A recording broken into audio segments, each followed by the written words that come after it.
what if I don't like Little Women? Specifically, the Greta Gerwig Little Women from 2019. It's a movie that arrives with a lot of cultural goodwill, a lot of award attention, and a lot of people insisting that if you don't respond emotionally to it, something might be wrong with you. And honestly, I get why someone might bounce off this film. You might find the nonlinear structure confusing or emotionally distancing. And the emotional shorthand here assumes at least a passing familiarity with the story. And for some viewers, the very practical issue of casting can create more emotional distance. This film asks us to accept actresses in their 20s playing characters that are first introduced to us as 12-year-olds and tweens.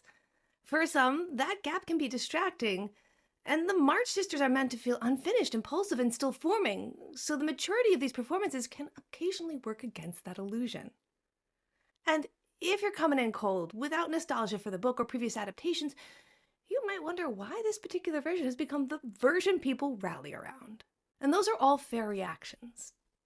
But these choices are part of a larger set of intentional decisions. Gerwig is not adapting Little Women as a literal coming-of-age story. She's adapting it as a remembered one. The slightly compressed ages of the actresses actually allow the film to exist in a liminal space between youth and adulthood, which mirrors the book's preoccupation with that exact transition. Childhood and adulthood blur into each other, not because the film is careless, but because memory is.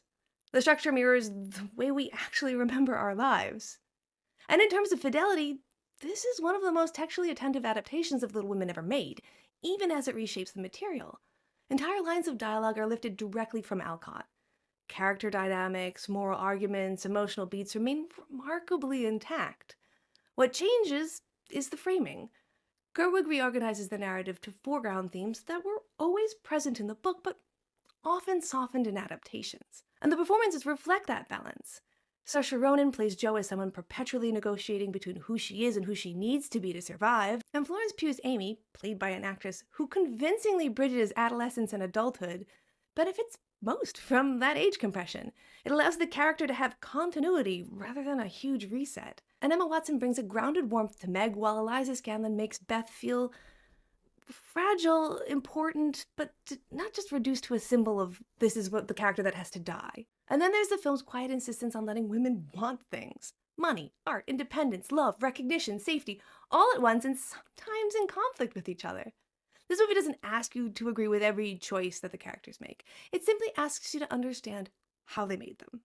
So, if you've ever felt boxed in by expectations, frustrated by compromise, or torn between who you are and who you're allowed to be, there's probably something here in this movie for you.